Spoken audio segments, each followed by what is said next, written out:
Mike Andy and myself. Yeah. One day we'll be in the studio because it becomes. Mike Andy and yourself were already affiliated. No. This is in fact is wrong. Yeah. I see. Yeah. But you knew them. I knew Andy. No, I didn't. Right. Okay. So I knew Andy, but we weren't playing together at the time. But but no.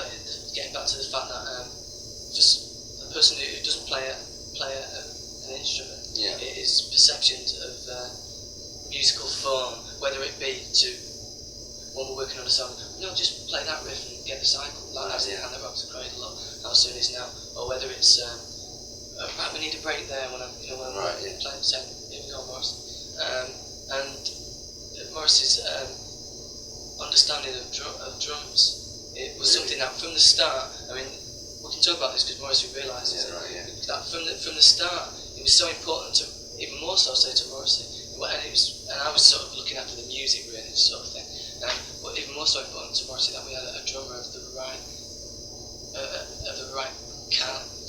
temperament, and behind temperament in what sense? Musical temperament? Yeah. And to be more specific about that. Well, I don't know whether it can be more specific. It's just like a feeling that's inside you, and it's difficult to nail it down.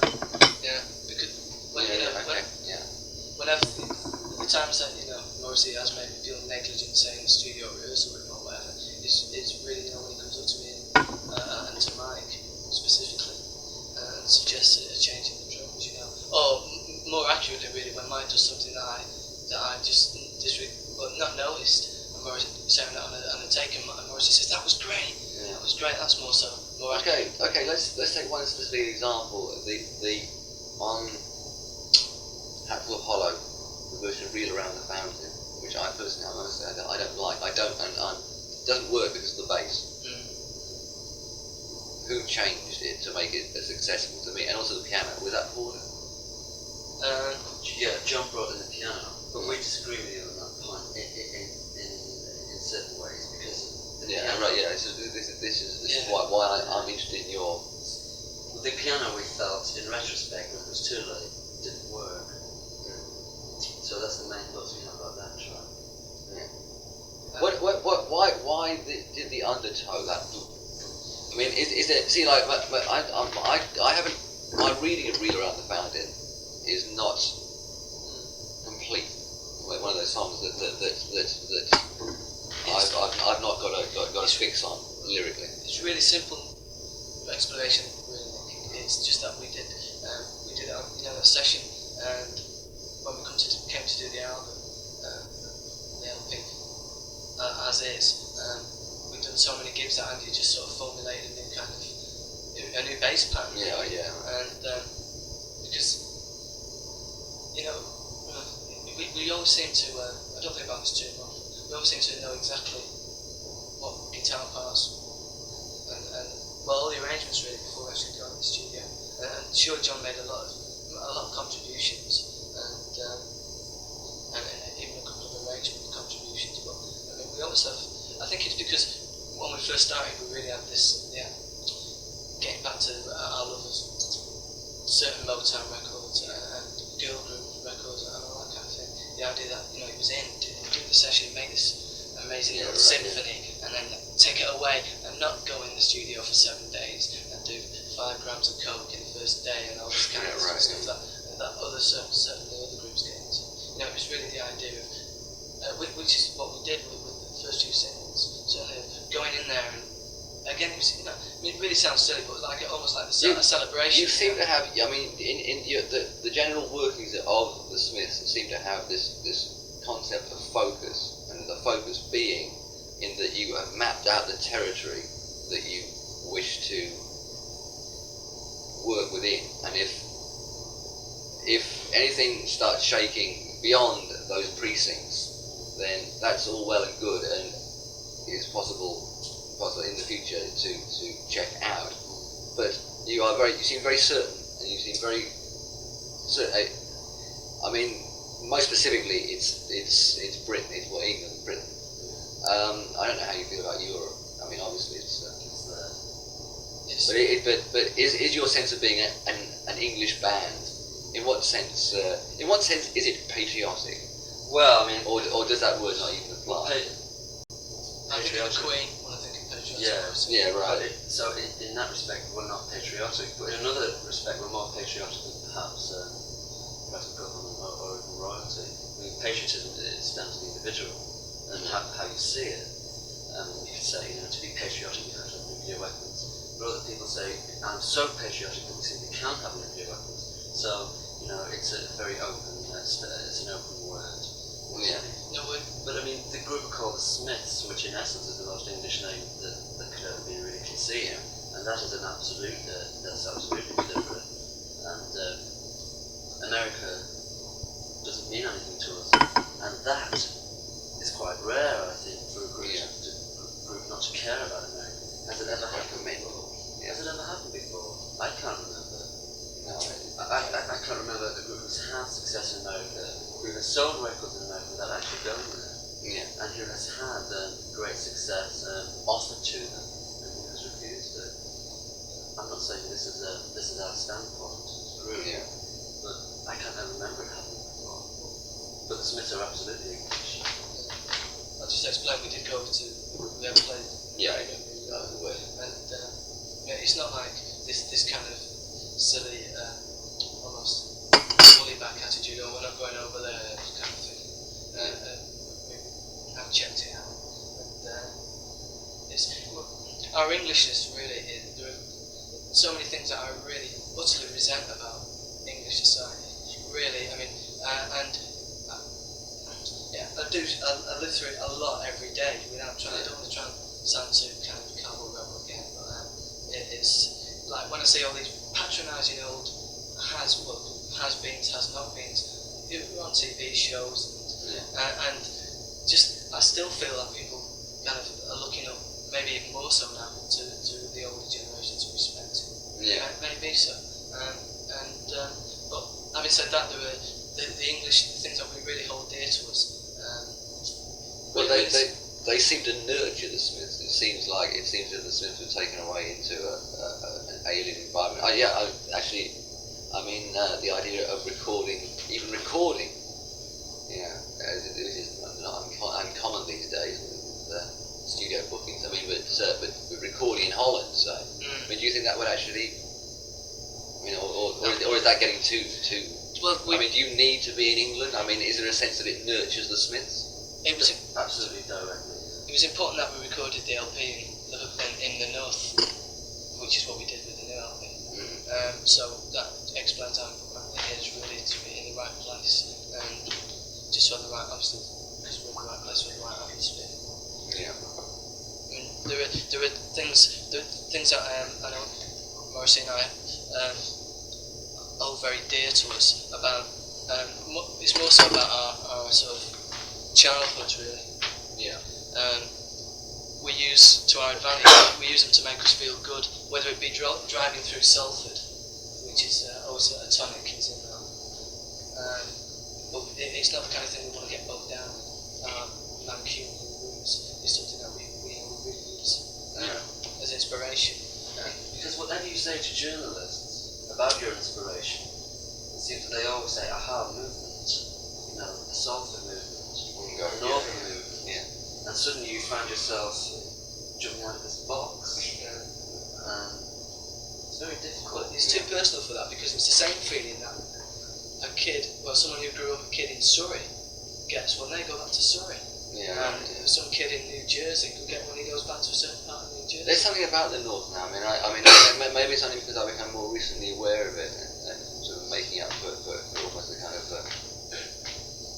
bigotry. Maybe, I mean, Southerners are very insular and they're very okay. So let's impress us, because we're the creme de la creme, That's true. And as one who, subconsciously, but quite zealously subscribed to it, so for a while, then suddenly realising that the soul of the North is possibly deeper. It's a different animal than the soul of the South. It seems that way because in the North there is always this wartime scarcity thing that hangs over, that even was rampant throughout the early 1970s, which I don't think occurred here. There's a sense of cutting the proverbial crap.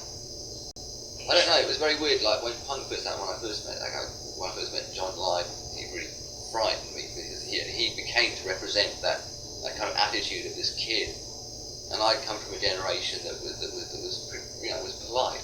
I believed in the middle class boy, and he was always putting me on. It was like those black kids in Brixton who were always like really checking you out, and they really put you on the spot. And like all the bourgeois niceties are skirted and easily. This guy was like, okay, now where do you come from? Like where do you stand? Ta-da. Which I found really offensive actually at the time. But there's a way that the Northerners actually do it much better because they just do it more, well, maybe with more charm, but with more subtlety perhaps. But it's very. I mean, it's just like just every little region. I mean, like the Liverpudlians, that incredible humour. Yeah. The whole thing is just I don't know. I mean, when you consider just how small England, England itself is, and then you go to America. I've spent a lot of time in America, not a lot, a fair bit of time, and I really like America. But the idea of musically myself, it's a totally different ball game. But I would never consider going over there. To play because because you literally have to spend like 3 or 4 years of your life touring there to do any kind of honest. And it's that's when people become casualties because you just go from these sort of seedy motel to seedy motel, and it is a very garish lifestyle. It's very hard to morale really start snapping. All groups break up in America. Yeah. As far as inspirational, if we were a rockabilly group, then I'm sure that it would be platonic. Right. But we do have to keep checking ourselves out because of when you find yourself in Europe for 4 or 5 weeks, on the 5th week you start to really sort of wonder what it's like to see a really boring rainy street or whatever. The idea of being away for sort of 3 or 4 years, because I'm not, I can't be inspired by staying in America. Yeah. I don't know. So, like, how prolific are you still? Have you been through periods yet where there's been a lull in songwriting? Has it frightened you? Only a lull. There was a time when there was definitely a lull, but not because of personal problems, say. Not because we felt we were drying up, just because we were working all the time, and it finally blew up sort of at the end of the summer, and we all just said, like, to everyone around us, like, we insist that you stop. We insist that you stop getting those gigs. We insist that you stop pushing for the studio time, and we just kept coming off the road. Literally, when we went off to Finland, which was one of the most horrendous weekends ever, and it was a complete farce. Anyway, from start to finish. And we came back and we were in the studio the next day. We're supposed to be working on a new single, and we were in the studio for 3 days, just kind of sitting around and really, really feeling that we shouldn't be there. And that was the only. That's our bread and butter, what we consider as being and what we love, making records, being in the studio, and for the first time it was a chore, and there was no way it was because of anything that we'd done, because all we'd done was fulfill our commitments. And it's a very simple thing. It's just that there just wasn't time to do it on the road. It's really uninspiring trying to write on the road because perspectives are different. So I think that there was this underlying attitude in the record company that this might not last. So let's work it while it's still in the car and while people really care. We're past that now. Yeah. And so we feel a lot better about the situation. Yeah. But that was very apparent initially.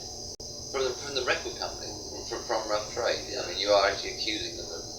It's not really an accusation. They'll probably admit they know exactly how we feel about this. I took you like object. Of the entire record company. Yes. Because in fact when I spoke to Jeff, whom I don't know very well. It's been about 5 years since 4 years since I used to get on quite well with with Jeff. 4 years elapsed again, and he was how enthusiastic he is about music, right? And he was going on about how actually believed in your longevity, and he was quite serious about this. You know, I mean, it was like he felt that Roddy, it was the best thing that Roddy Frame leave the label because his ambitions were too big for Rough Trade. With Smith, not with Smith, with Green. Oh yeah, Green. There was another reason which sounded, reasonable enough at the time, excuse. And with the Smiths, he felt that, and I can see, and I think seriously, like as a kind of Erzatz pop strategian, the Paul Morgan of my soul. Sort of, I think you're really doing well. I don't think you could actually do better than what you were doing. Not doing the videos. I think that's an honest, Well, you're the first person to actually say it. Sure, this has never been said before. Well, it's. But we always felt it was dramatically more the fact that we didn't do videos. Well, the people treated you as cranks. I thought you came over very effectively. This was before I was a rampant fan, but when I saw you on that Ben Elton program, and at the very end, said that there are some groups left that, and then he made some caustic remark at the very end. I bet they do, right? And I thought, that's the attitude. This guy, this is the only dry guy on the whole thing. But it's strange that even up until yesterday, somebody came over from America from the American record company Sire, saying video, even though for the last 12 months we had been saying no, we won't do videos. Before we signed the contract, we actually said, don't have this contract with us if you expect us to make a video. If you come to us in 3 months and say, where's the video? But they still, up until yesterday, say video. They've actually made one without our instructions, which is foul, which is disgusting. What, like live performances? Just all tape meshed in, all just kind of abstract, the token woman, the sensual woman. God. And they're kind of grim. What for? What, for How Soon Is Now? For How Soon Is Now. They made this video. It's a very good idea, actually. I give the side their due. I do actually think it's a good idea that they put How Soon Is Now. No, it wasn't their idea. It was Scott Peerin's idea. Who's manager, I believe. Yeah.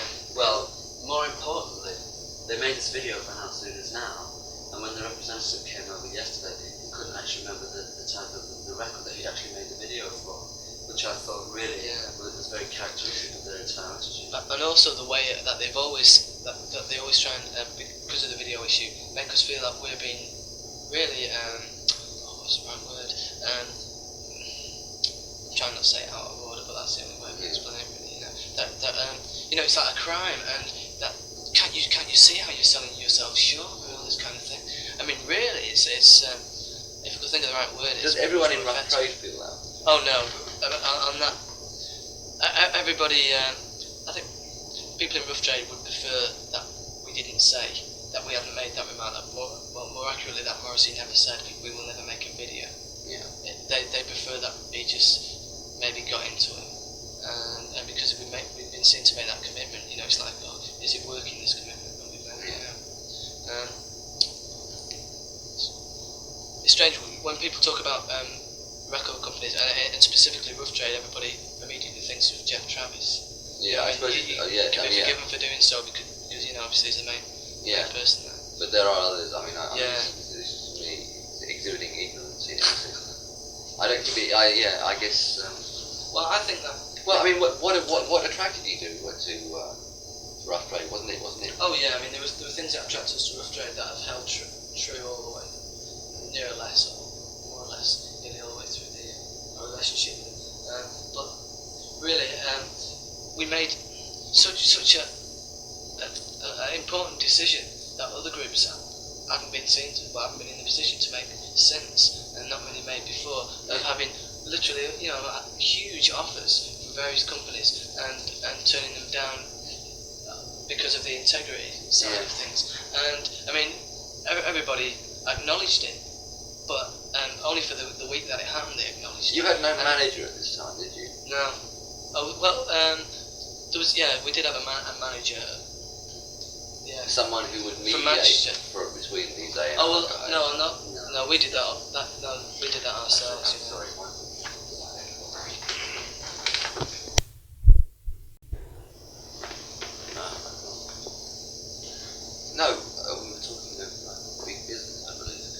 before that, we were talking of the how quickly. Sorry, that's it. How very quickly did you get like from rehearsing, from that first night to rehearsal to playing gigs? I mean, it all seemed very quick.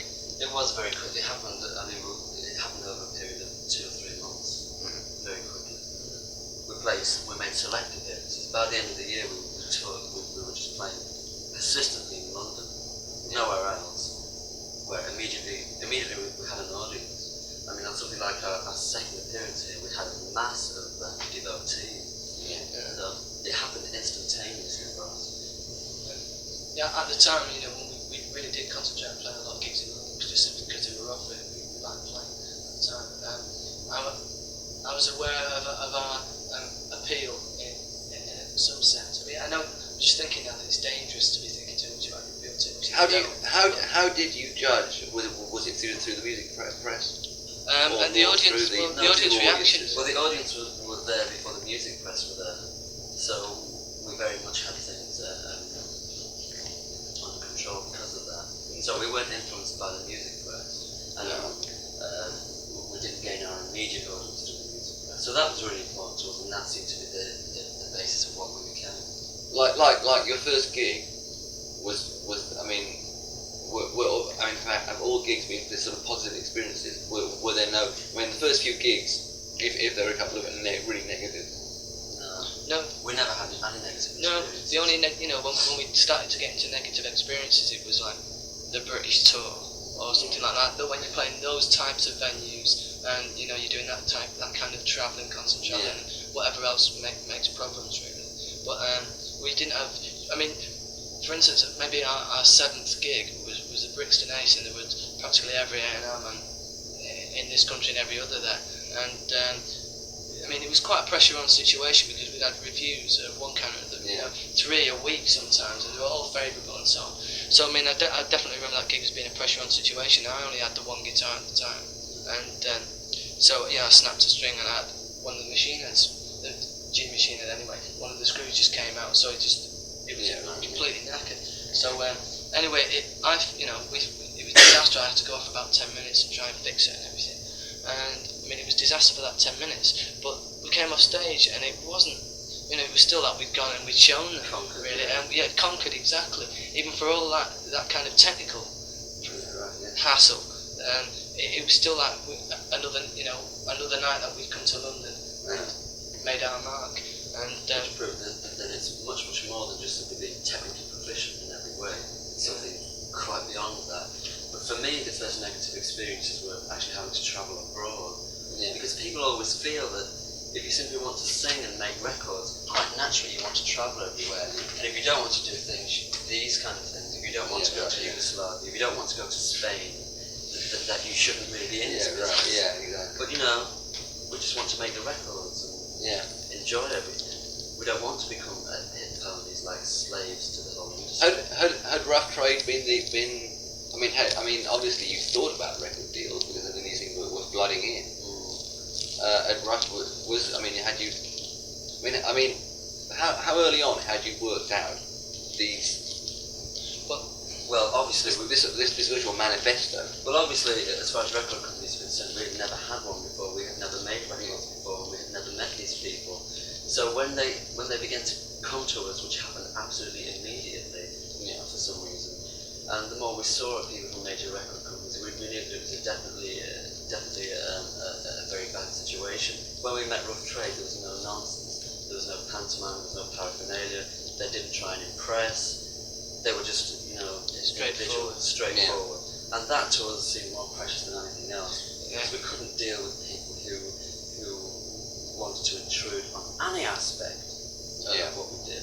Would you? I mean, what were the terms of the deal with Rough Trade? With Rough Trade, very fundamental terms. What I remember, whatever you want to do, we'll try and make it happen. And that to me was the best deal that anybody could offer. I mean, I don't want anybody to tell me, you can go to Los Angeles tomorrow and, whatever, and star in an MGM film. I mean, all that to me was nonsense. It seems to me today that when people talk about ambition, even Jeff, I mean, it's like Dave Robinson, Frankie are very ambitious. And it's word ambition is now the key word. Just how Yeah. ambitious are you? Exactly. How ambitious are you? Well, I mean, the question, how ambitious are you, is like... It's absurd. I mean, It's absurd because, I mean, what does it imply? How good will your records be? Yeah. Or how far will you travel? Or how many photo sessions But will you say currently you released, and this is a fairly absurd situation in one level, because the record itself is a compilation of tracks that a lot of people of your fans will already have, and though I think your fans are enough that they will buy the record nonetheless. But you are now in direct competition with Wham, Frankie Goes to Hollywood, Yes. Culture Club. Yes. I believe there are a couple of others I can throw in there. And how aware are you of that? How aware do you want to be of it? And how much would you like to beat all of them? Beat all of them? Yeah. If at all. Well, definitely we would like to. Yeah. And our strategy is to use none of the ploys that all of those groups exploit. Yeah. The usual success ladder. Well, first you have to do this, then you have to go here, then you have to do that, otherwise you'll never be successful. Our ploy has to be to avoid absolutely everything, to avoid every trick in the book, to avoid every sense of self-advertisement. I mean, for us, the Smiths have been, as individuals, have been the only advertisement that we've ever felt we needed to employ. Yeah. Because we feel that just as we are is enough, and people should understand, and they do understand. I mean, the fact that the compilation LP entered at number 7 in one of the most difficult weeks of the year, Right. without a solitary penny on advertisement, without any radio play, without any television appearances, and I think that's really quite special. The fact that we can do that, and naturally it's overlooked. Yeah. What like the current situation, Nowhere Fast, which might well have been controversial. I mean, would radio play I Like to Drop My Trousers in the Queen? I mean, was this an issue that was discussed? I mean, I really don't know the story behind why this has been dropped, and I Want the One I Can't Have. Yeah, It's been taken up. It has been dropped, but not for that reason. We did discuss that, and the fact that we realised that it wouldn't get airplay didn't really detract from the initial idea of having it as a I think single. Nowhere Fast is actually a better song. I mean, if we hear it, but I think it is a more important statement. Oh, it definitely is. Well, it is a more important statement. We can see that. And so that this is a record company decision. No. That's right. So So what decision is it? Why? Record song choices are never record company decisions. Yeah. Which again, I think is something that's quite rare. For the Smiths, you're right. Yeah. It's just really a matter of personal, if you like, greed. As things are now, we prefer I Want the One I Can't Have, and that strikes a loud chord. It's just we've got the vibe for. Is that the one you think is going to be the big hit? No, it's just the one that we want to. If we've got to go out online, and you've got to hear this record all the time, you've got to be asked questions Is that about the way this you do record. it? It's the one that we want to just get into for the next few weeks, because that's where we see it. It's just any song really could be a single, and we never think of it in terms of. Honestly, How perverse then was? I mean, like your Top of the Pops ones, I think are great. I mean, that sudden the ripping off of it was that at all influenced by the Richard Hell album sleeve with the rip? Will You Make Me? I'm sorry, just That's interesting. Yes. Do you ever remember that? You Make Me, and he was and Yes, the only other person I remember doing that. Mick Jagger actually had a satanic thing written on it. He ripped his shirt off at one point. But But you're the third person done this, and you wrote "Would You Like to Marry Me," and that was great. Also, I really liked "Heaven Knows I'm Miserable Now," which everyone, I don't know, people miss the humour. Exactly. So, We say this every single day. I mean, journalists. It's so funny. Exactly. Journalists come to us and talk about Heaven Knows I'm Miserable Now, saying it was so depressing, it was so negative. Nobody ever got the grain of the humour in that song. No, which is really it's distressing. This kind of miserable, the miserable Morrissey image is very pedestrian, and I mean, I don't want to sound too patronising, but it's very The Housewife. It's very commercial radio, and it gets back in a way to the fact that our early gigs and our gigs now are this kind of celebration, and without being too young or old, it is a very useful kind of thing, and this miserable town couldn't be further from the truth. The idea and as you've explained, that Heaven Knows was, I always thought it was a really funny song. I mean, it was just like, I used to crack up when it was on the radio, because it's not only a good song, but it was like, it was coming at you from a far more subtle way than like Ray Davies occasionally, like English, he would occasionally do, I mean, Lola's the classic one of that ilk where, you have a totally straightforward song with this edge. I mean, it's slightly different. William, I thought, was even better. I mean, people were saying, here again, it's like Barney Hoskins, they could rope. It's like, tip for William over the fact that he felt that after Hand in Glove, the singles had gone down, and I think I just think that actually, I think Heaven Knows was, it wasn't better than, but it wasn't worse than, it didn't go down, and it made it, and it sort of created its own little state.